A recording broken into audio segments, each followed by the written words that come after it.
Vous êtes contrôlé par une promesse qui ne se réalisera jamais. Ce n'est pas une théorie du complot, c'est un mécanisme de contrôle documenté depuis 5 siècles. Machiavel l'a vu à l'œuvre dans les cours italiennes. La science moderne l'a confirmé en laboratoire. Et vous continuez de céder votre pouvoir personnel en échange d'une récompense divine, qui est toujours dans le futur, jamais dans le présent. La question qui va vous déranger, si le paradis est si certain, pourquoi vivez-vous avec autant de peur? Si la récompense éternelle est garantie, pourquoi vous sentez-vous si impuissant maintenant? Dans les prochaines minutes, je vais détruire l'illusion la mieux construite de l'histoire humaine. Et vous allez comprendre pourquoi les systèmes de pouvoir dépendent de votre croyance en elles. Il ne s'agit pas d'être athée ou religieux. Il s'agit de reprendre le contrôle de votre vie aujourd'hui, pas dans des siècles, quand vous serez mort. Florence, 1513. Machiavel est en exil. Il a été torturé. Il a tout perdu. Il observe la réalité sans filtre et il perçoit un schéma brutal que personne n'a le courage de verbaliser. Il voit que les personnes les plus contrôlées ne sont pas les prisonniers dans les cachots. Ce sont les prisonniers de promesses. Des promesses de récompenses futures qui justifient l'impuissance présente. L'Église disait au peuple, souffrez maintenant, obéissez, acceptez, parce que le paradis vous attend. Et le peuple acceptait, pas par foi véritable, mais parce que la promesse du paradis futur rendait la misère présente supportable.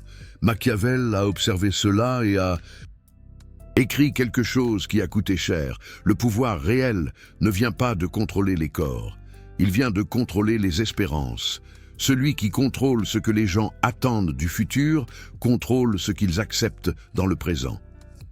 Avancée de 500 ans. La science valide Machiavel de manière brutale.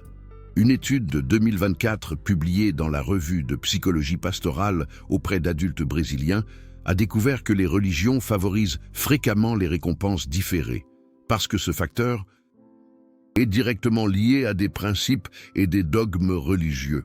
Le mécanisme est cristallin. On vous enseigne à différer la gratification terrestre en échange d'une promesse divine. Les chercheurs ont analysé les corrélations entre religiosité, impulsivité et capacité à différer la gratification. Ils ont découvert des schémas constants. Plus une personne est religieuse, plus elle est disposée à attendre des récompenses plus grandes dans le futur, au lieu d'accepter des récompenses plus petites et immédiates. Cela ressemble à la maîtrise de soi, n'est-ce pas? Et techniquement, ça l'est. Mais voici la partie qu'on vous a mal enseignée. L'étude a également montré que les personnes religieuses développent une plus grande capacité de maîtrise de soi et une moins grande impulsivité. La religiosité sert de facteur protecteur contre les comportements destructeurs. Les personnes ayant une religiosité élevée ont démontré une résistance significativement plus grande aux tentations immédiates. Cela semble contradictoire? Ça ne l'est pas. C'est le paradoxe le plus parfait de contrôle comportemental jamais créé. On vous enseigne la maîtrise de soi terrestre pour que vous acceptiez l'absence de contrôle sur votre destin. On vous donne une discipline personnelle pour que vous remettiez votre pouvoir personnel à une puissance extérieure. On vous fortifie intérieurement pour que vous obéissiez extérieurement. Machiavel appellerait cela du génie stratégique, parce que ce n'est pas un contrôle par la force, c'est un contrôle par l'espérance. Une étude de 2020 dans Frontiers in Psychology a découvert le paradoxe central. Les personnes ayant un locus de contrôle interne, celles qui croient qu'elles contrôlent leur propre vie, étaient plus susceptibles de croire en un pouvoir divin, de demander de l'aide divine, de fréquenter des lieux de culte. Relisez ça. Les personnes qui se sentent aux commandes sont celles qui remettent le plus de contrôle à des divinités. Les chercheurs ont étudié des milliers de parents pendant 6 ans. Ils ont mesuré le locus de contrôle en utilisant des échelles validées. Ils l'ont corrélé avec des comportements religieux, la fréquence du culte, l'intensité de la croyance. Le résultat a défié des décennies de théories psychologiques. Traditionnellement, les psychologues supposaient que la religion serait en corrélation avec un locus de contrôle externe. Les personnes qui croient que des forces extérieures contrôlent leur vie chercheraient Dieu.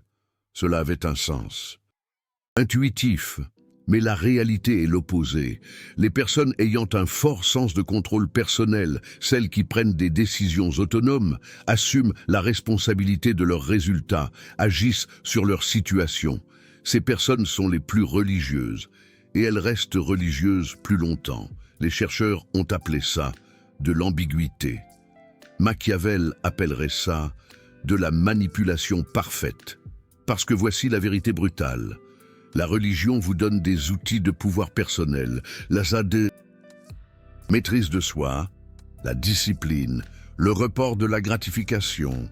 Et ensuite, elle vous convainc d'utiliser ces outils, non pas pour dominer votre réalité, mais pour accepter votre impuissance. Vous développez des muscles et ensuite, on vous enseigne à ne pas les utiliser. On vous entraîne pour la guerre et on vous dit de prier pour la paix. On vous donne du pouvoir. Et on vous convainc que le vrai pouvoir, c'est de renoncer au pouvoir. Et l'arme parfaite pour cette renonciation, la promesse du paradis, parce que s'il existe un paradis, alors votre vie terrestre n'a pas tant d'importance. S'il existe une récompense éternelle, alors vos conquêtes temporelles ne sont que vanité. S'il existe une justice divine, alors vous n'avez pas besoin de rechercher la justice humaine.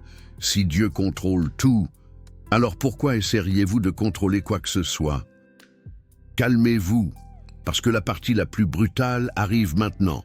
Une étude de 2023 avec 1590 participants a testé comment les croyances sur la vie après la mort affectent le comportement. La découverte a été cristalline. Les personnes qui croient au paradis affichent une moins grande évitement des symboles de mortalité. Traduction. La croyance en la vie après la mort diminue la peur de la mort. Cela semble positif, n'est-ce pas? Moins de peur, plus de paix. Mais Machiavel vous poserait la question qui fâche. Si vous n'avez pas peur de la mort, qu'est-ce qui vous motive à conquérir la vie? Parce que voici le mécanisme caché. La peur de la mort est le carburant principal de l'action. La conscience de la finitude est ce qui crée l'urgence. Savoir que votre temps est limité est ce qui vous force à ne pas gaspiller ce temps. Quand vous croyez que vous avez l'éternité devant vous, le présent perd de son urgence. Quand vous croyez que la justice sera rendue au paradis, lutter pour la justice sur terre perd de sa priorité. Quand vous croyez que votre récompense est divine, construire. Un pouvoir terrestre semble de l'égoïsme, et ainsi, vous restez piégé, pas dans des chaînes, mais dans l'espérance. La même étude de 2023 a découvert autre chose. L'exposition à des croyances morales sur la vie après la mort a augmenté la générosité envers les étrangers. La croyance au paradis a prédit une plus grande justifiabilité perçue des transgressions morales dans 87 pays. Encore une fois, cela semble positif. Plus de générosité, moins de jugement. Mais voyez la structure de pouvoir. Derrière, vous devenez plus généreux avec les étrangers et plus tolérant avec les transgressions quand vous croyez qu'il existe une justice divine future. Traduction machiavélique. Vous cessez d'exiger la justice maintenant, parce que vous croyez que Dieu la réclamera plus tard. Vous acceptez d'être lésé, parce que Dieu vous compensera au paradis. Vous tolérez l'oppression, parce que la récompense éternelle viendra. Ce n'est pas de la foi, c'est un mécanisme de contrôle déguisé en vertu. Machiavel a vu cela à Florence. Savonarole, le prédicateur, contrôlait la ville, non pas avec des armées, mais avec des promesses de salut éternel et des menaces de damnation. Les gens brûlaient leurs propres richesses, détruisaient des œuvres d'art, acceptaient la tyrannie, parce qu'ils croyaient qu'ils gagnaient le paradis. Et pendant qu'ils croyaient cela, ils donnaient un pouvoir réel à Savonarole, jusqu'à ce que le peuple se réveille. Et brûle Savonarole sur la même place où il brûlait des livres. Quelle ironie, n'est-ce pas? Parce que lorsque la promesse du paradis ne se matérialise pas en évidence terrestre, quand le sacrifice présent ne génère pas de résultats visibles, l'illusion se brise comme un château de cartes, mais la majorité ne se réveille jamais, parce que la structure est parfaite, un véritable piège psychologique. Gardez ça en mémoire. Parce que cela prendra tout son sens lorsque je révélerai la méthode, une expérience de 2023, publiée dans l'European Journal of Social Psychology, a testé des non-croyants. Ils ont fait visiter à des non-croyants un temple bouddhiste et les ont fait participer à des pratiques religieuses. Résultat, les non-croyants ont expérimenté une augmentation de la capacité de patience. Ils ont choisi plus fréquemment des récompenses plus importantes, mais différées. Après la visite au temple, la conclusion évidente serait « la religion améliore la maîtrise de soi », même chez les non-croyants. C'est ce que beaucoup voudraient vous faire croire. Mais la conclusion machiavélique est plus profonde. Le contexte religieux programme le cerveau pour différer la gratification, et cette programmation fonctionne même quand vous n'y croyez pas consciemment. Cela signifie que vous n'avez pas besoin de croire au paradis pour être contrôlé par la promesse du paradis. Vous avez juste besoin d'être exposé au contexte. Vous avez juste besoin d'absorber la narrative. Vous avez juste besoin d'internaliser la structure de pensée. Et alors, sans vous en rendre compte, vous commencez à différer. Différer le plaisir, différer la conquête, différer le pouvoir, différer la vie, toujours en attendant. Et toujours en croyant que la récompense vient après, toujours convaincu que le sacrifice présent génère un bénéfice futur. C'est la base de la manipulation. Et pendant que vous différez, ceux qui sont au pouvoir maintenant ne diffèrent rien. Ils prennent tout, maintenant. 3 personnes ont compris ce mécanisme.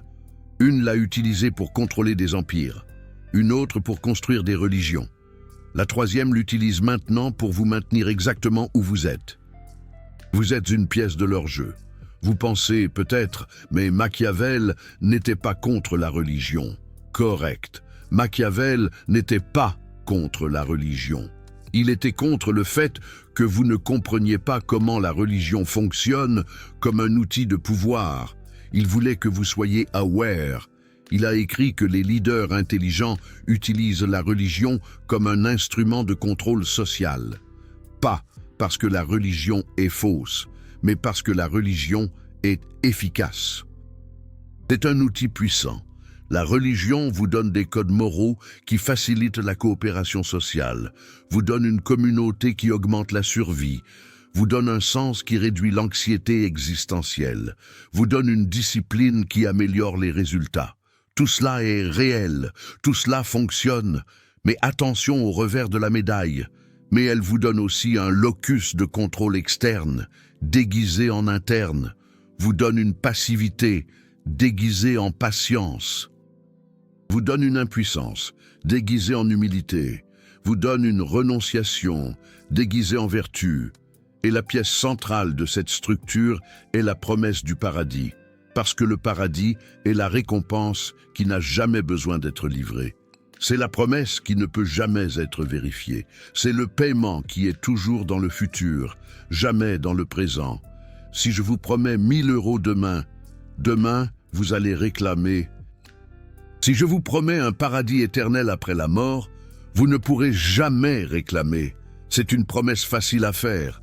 C'est la promesse parfaite, parce qu'elle est invulnérable à la réfutation. Et pendant que vous croyez à cette promesse, vous acceptez des conditions présentes que vous n'accepteriez jamais si vous saviez que cette vie est tout ce qui existe. Cela semble simple, non? Mais il y a un détail qui change tout le jeu. Une étude de 2022 de Nature Scientific Reports, avec plus de 5500 enfants, a investigué comment la religiosité parentale affecte le développement cérébral. Ils ont utilisé le Cash Choice Task, un test qui mesure la capacité à différer la gratification en offrant le choix entre de l'argent immédiat, moins important, et de l'argent futur, plus important, ils ont découvert que les enfants de parents religieux développent des réseaux cérébraux différents. Le cortex préfrontal, la zone responsable du contrôle exécutif, de la maîtrise de soi, de la planification future, se développe de manière distincte. Ce n'est pas une métaphore, c'est la neuroplasticité. La croyance religieuse reconnecte littéralement le cerveau. Les chercheurs ont mesuré la fonction exécutive, le contrôle inhibitoire et la flexibilité cognitive. Ils ont analysé comment ces fonctions se développent dans les cerveaux exposés à des narrations religieuses depuis l'enfance. Ce qu'ils ont trouvé, c'est une transformation structurale. Les enfants élevés dans des environnements religieux développent une plus grande capacité à différer la gratification, un meilleur contrôle des impulsions, plus de planification à long terme. Les réseaux neuronaux qui connectent la planification future avec la suppression des impulsions présentes deviennent plus robustes, plus actifs, plus dominants. De nouveau, cela semble positif. Mais Machiavel vous demanderait différer la gratification, pourquoi? Planifier à long terme pour quel futur? Contrôler les impulsions en faveur de quel objectif? Si l'objectif est le pouvoir terrestre, ces compétences sont un avantage concurrentiel brutal. Si l'objectif est une récompense divine, ces compétences sont un mécanisme de contrôle qui vous maintient productif pour le système, mais impuissant pour vous-même. Vous travaillez, produisez, obéissez, contribuez et croyez que vous accumulez un trésor au paradis, pendant que d'autres accumulent du pouvoir sur terre. Et quand vous vous plaignez, on vous dit « Heureux les pauvres en esprit, heureux les doux, les derniers seront les premiers, au paradis. » Toujours au paradis, jamais ici. Machiavel a observé que les chefs religieux vivaient dans des palais pendant qu'ils prêchaient la pauvreté. Ils accumulaient du pouvoir politique pendant qu'ils enseignaient l'humilité. Ils guerroyaient pour des territoires pendant qu'ils promettaient la paix du paradis.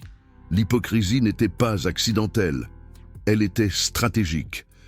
Parce que si vous jouez le jeu terrestre, pendant que votre opposant attend le jeu du paradis, vous avez déjà gagné. La plus grande manipulation n'est pas de vous convaincre que le paradis n'existe pas. C'est de vous convaincre que le paradis importe plus que la terre, que le pouvoir réel est de renoncer au pouvoir, que la victoire véritable est d'accepter la défaite présente en échange d'une promesse future, et vous achetez cette histoire parce qu'elle est emballée dans la vertu, la moralité, le sens transcendant. Mais regardez les résultats, observez. Les religions qui promettent le plus le paradis corrèlent généralement avec les populations qui ont le moins de pouvoir terrestre. Plus l'accent est mis sur le salut futur, moins il y a de mobilisation pour la justice présente. Plus l'accent est mis sur la récompense divine, plus il y a d'acceptation de l'exploitation terrestre. Ce n'est pas une coïncidence, c'est une conception. Karl Marx appelait la religion l'opium du peuple. Machiavel était plus précis. La religion est un outil de contrôle social, pas nécessairement mauvais, mais un outil. La question n'est pas de savoir si le paradis existe. La question est, pendant que vous l'attendez, qui conquiert le pouvoir réel maintenant? Vous venez de découvrir que la promesse du paradis peut être le mécanisme le plus efficace de contrôle comportemental jamais créé.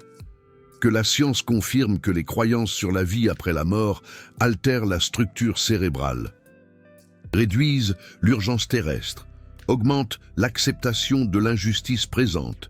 Dans les dernières minutes, vous avez vu que Machiavel a identifié il y a 500 ans ce que la neuroscience valide aujourd'hui. Contrôler les espoirs futurs est plus efficace que contrôler les actions présentes. Cette vérité coûte cher à découvrir seule, parce que des systèmes entiers dépendent de ce que vous ne réalisiez pas, de ce que vous ne compreniez pas. Chaque école qui enseigne que la vertu est d'accepter, chaque prédicateur qui promet une récompense divine pour un sacrifice présent, chaque structure qui vous convainc que le pouvoir réel est de renoncer au pouvoir. Tous ces systèmes ont besoin que vous continuiez à croire que le paradis importe plus que la terre. Ce contenu va à l'encontre des narrations qui maintiennent les gens dans l'attente au lieu d'agir. C'est pourquoi peu de chaînes montrent Machiavel sans filtre.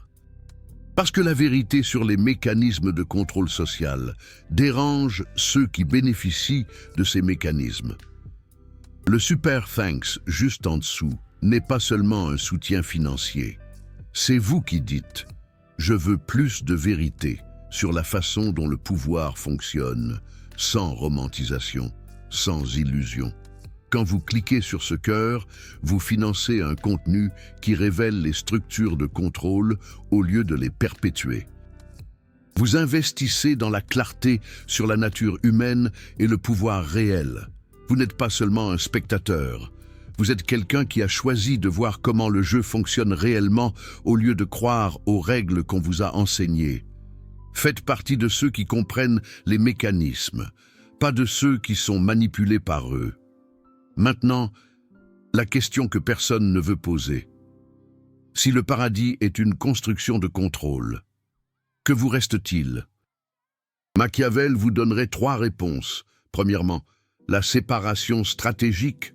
Intérieurement, vous acceptez que cette vie peut être tout ce qui existe, que votre temps est fini, qu'il n'y a pas de justice cosmique garantie, que le paradis peut être une illusion projetée par des cerveaux qui ne peuvent pas accepter la non-existence. Cette acceptation vous donne de l'urgence.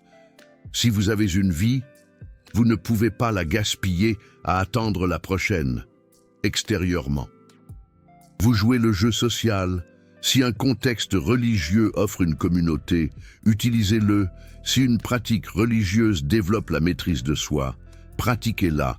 Si une narration céleste facilite la coopération, participez-y. Mais ne confondez jamais l'outil avec la vérité. Ne livrez jamais votre agence personnelle à un pouvoir externe. N'acceptez jamais l'impuissance présente en échange d'une promesse future non vérifiable. Utilisez la religion comme Machiavel l'utiliserait, comme un code social utile, pas comme une prison mentale. Deuxièmement, un locus de contrôle interne radical. S'il n'existe pas de paradis, il n'existe pas de justice divine. S'il n'existe pas de justice divine, vous devez créer la justice humaine.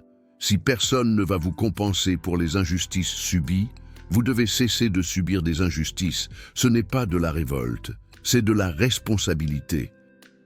Quand vous cessez d'attendre que Dieu résolve, vous résolvez. Quand vous cessez de croire que le paradis compense, vous exigez une compensation ici. Quand vous cessez de tolérer l'oppression parce que vous croyez à une récompense future, vous cessez de tolérer l'oppression. Un locus de contrôle interne n'est pas de l'arrogance. C'est l'acceptation brutale que vous êtes responsable de votre vie parce que personne d'autre ne l'est. Troisièmement, la vertu temporelle. Machiavel utilisait le mot vertu non pas comme une vertu morale, mais comme une capacité d'action efficace. Si vous avez une vie, la vertu est de maîtriser cette vie, pas d'accumuler des richesses, pas de rechercher la gloire, mais d'avoir la capacité d'agir conformément à vos valeurs, de conquérir ce que vous considérez comme important, de vivre en accord avec ce que vous croyez être significatif. Le paradis promet l'éternité. La vertu temporelle vous donne la maîtrise du temps que vous avez réellement. La plupart des gens vivent comme s'ils avaient des vies infinies devant eux. Ils remettent leurs rêves à plus tard, acceptent des conditions, attendent le bon moment, parce qu'ils croient, consciemment ou inconsciemment, qu'il y a toujours plus de temps. La croyance au paradis amplifie cela. Si vous avez l'éternité céleste garantie, l'urgence terrestre disparaît. Machiavel dirait « Vivez comme si cette vie était tout », parce que c'est probablement le cas, pas par nihilisme, mais par stratégie. Si cette vie est tout, chaque jour compte. S'il n'y a pas de récompense future garantie, vous recherchez un sens présent. S'il n'y a pas de justice divine, vous créez la justice humaine. S'il n'y a pas de paradis, Vous construisez le meilleur possible ici. 3 signes que vous l'avez internalisé. 1. Vous cessez d'accepter les injustices en croyant que Dieu compensera. Vous commencez à exiger la justice maintenant.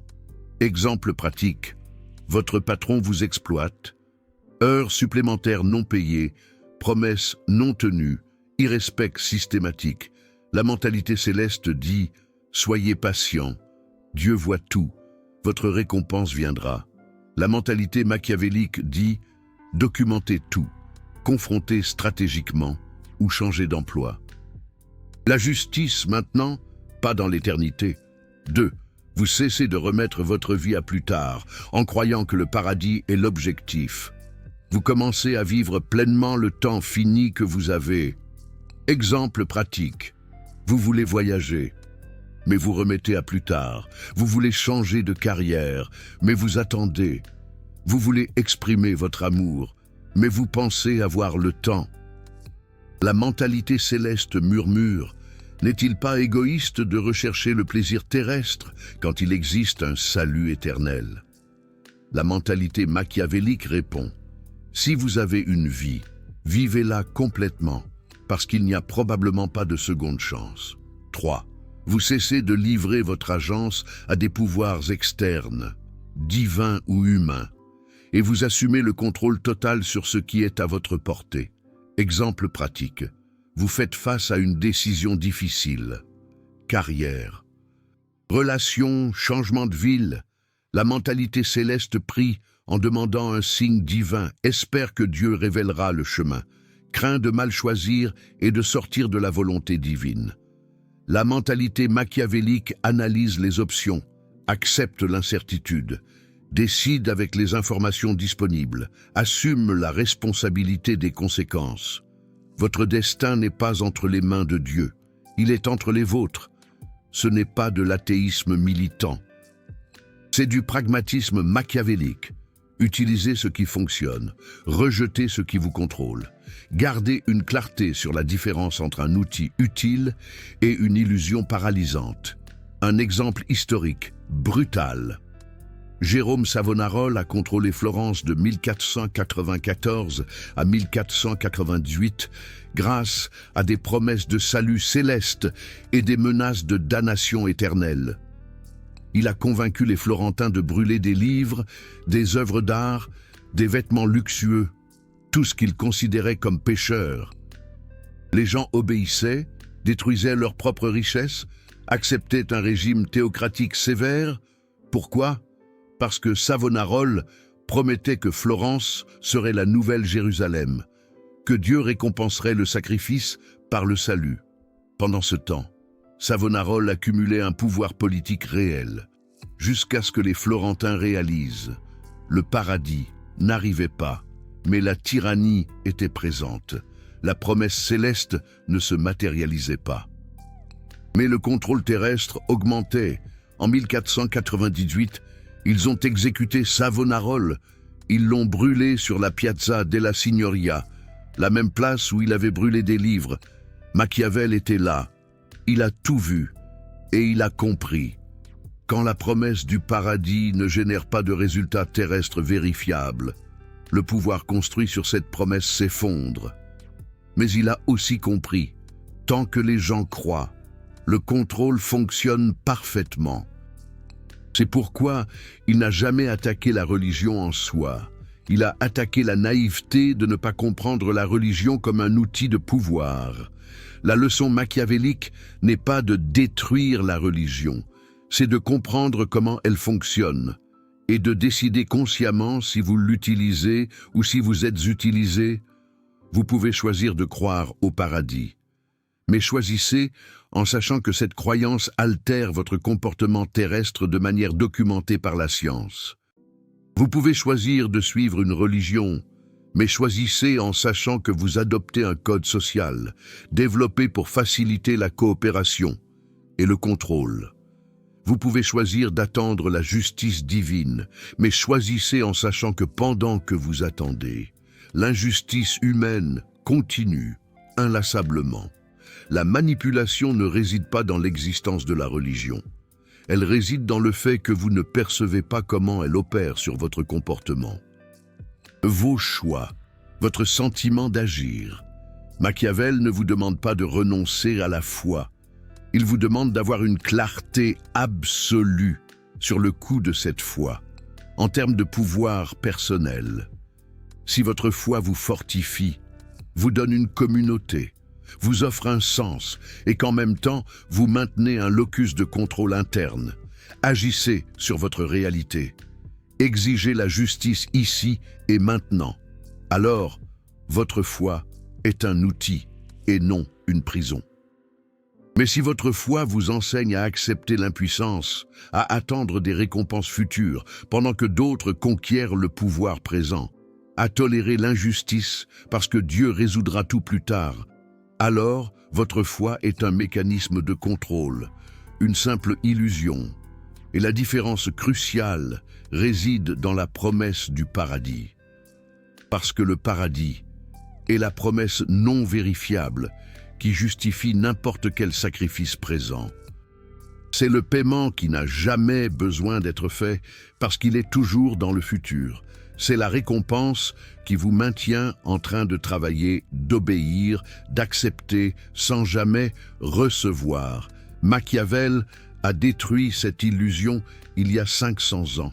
La science l'a confirmé ces 5 dernières années et vous venez de découvrir comment cela fonctionne. Enfin, maintenant, le choix vous appartient. Continuez-vous à attendre le paradis? Ou commencez-vous à conquérir le pouvoir réel, ici, sur Terre? Continuez-vous à croire que le sacrifice présent génère une récompense future non vérifiable? Ou exigez-vous des résultats vérifiables? Maintenant, continuez-vous à livrer votre pouvoir d'agir à une force extérieure? Ou assumez-vous un contrôle interne radical sur ce qui est à votre portée? Il n'y a pas de réponse universelle et parfaite, seulement la clarté sur les conséquences de chaque choix. Mais maintenant, vous ne pouvez plus dire que vous ne saviez pas comment le mécanisme fonctionne. Laissez dans les commentaires équipe paradis ou équipe terre. Préférez-vous attendre la promesse future ou conquérir le pouvoir présent? Et soyez brutalement honnête, si vous découvriez aujourd'hui que le paradis n'existe pas, votre vie changerait-elle ou resterait-elle identique? Si elle changeait, pourquoi vivez-vous comme si le paradis était garanti? Si elle restait identique, alors le paradis n'a jamais été le but, c'était juste l'excuse, un prétexte. Machiavel n'avait pas peur des vérités qui dérangent, et vous,